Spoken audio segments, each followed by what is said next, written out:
Hi hello, ഇന്നൊരു പുതിയ വീഡിയോയിലേക്ക് എല്ലാവർക്കും സ്വാഗതം. ഇന്ന് നമുക്ക് നെത്തോലി പീര വറ്റിക്കാം. അതിന് ആവശ്യമായ സാധനങ്ങൾ: തേങ്ങ, ചുവന്നുള്ളി, കാന്താരി മുളക്, ചുവന്നുള്ളിയും പച്ചമുളകും കീറി വെച്ചത്, പിന്നെ മുളക് പൊടി, പിന്നെ മഞ്ഞൾപ്പൊടി.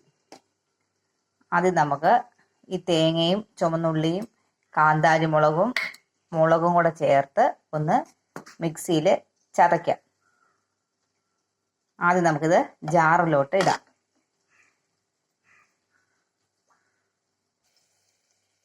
അങ്ങനെ നമ്മൾ ചതച്ചെടുത്തിട്ടുണ്ട്. ഇതിനിയും മീനകത്തോട്ട് ഇടണം.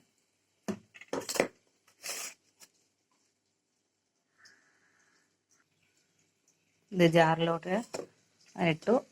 എന്നിട്ട് ആവശ്യത്തിന് വെള്ളവും കൂടെ ഒഴിക്കണം. ഒരുപാട് ഒഴിക്കരുത്, കുറച്ച് വെള്ളം ഒഴിക്കണം. എന്നിട്ട് ആവശ്യത്തിന് ഉപ്പും കൂടെ ഇടണം.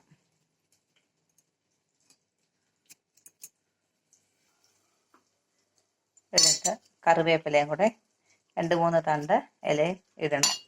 ഇത് നമ്മൾ അരിഞ്ഞു വെച്ചിരുന്ന ഉള്ളിയും പച്ചമുളകും കൂടി ഇട്ട് നല്ലതുപോലെ ഒന്ന് ഇളക്കണം. മീൻ കുഴഞ്ഞു പോവാത്ത രീതിയിൽ നല്ലതുപോലെ ഒന്ന് ഇളക്കിയിടണം. ഉള്ളി നമുക്ക് അടിയിലാവുന്ന രീതിയിൽ വേണം ഇളക്കാൻ.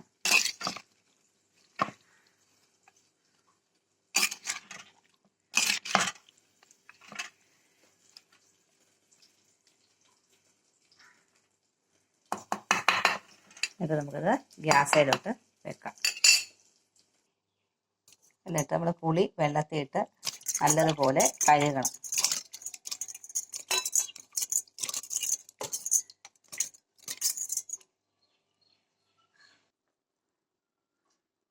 നല്ലതുപോലെ കഴുകിയിട്ടുണ്ട്. ഇനി നമുക്കിത് മീനകത്തോട്ട് ഇടാം. മീനകത്തോട്ട് ഇട്ടിട്ടുണ്ട്. ഈ പുളി നമുക്കത് അടിയിലോട്ട് ആക്കണം. നല്ലത് വെന്ത് വരത്തുള്ളൂ. നമുക്കൊന്ന് അടച്ചു വെക്കാം.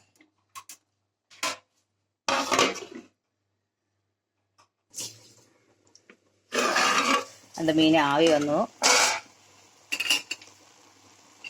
ഒന്ന് അടിയിലത്തെ ഒന്ന് മേലോട്ടാക്കി പതുക്കെ ഒന്ന് ഇളക്കി കൊടുക്കാം. എന്നിട്ട് ഇതുപോലെ ഒന്ന് അടച്ചു വെക്കാം. അതിൻ്റെ വെള്ളമെല്ലാം പറ്റി നമുക്ക് ശകലം അല്പം വെളിച്ചെണ്ണ ഒഴിച്ചു കൊടുക്കാം. ഇളക്കി വെള്ളമെല്ലാം പറ്റിയോ നോക്കണം. അല്പം വെളിച്ചെണ്ണ ഒഴിച്ചു കൊടുക്കാം.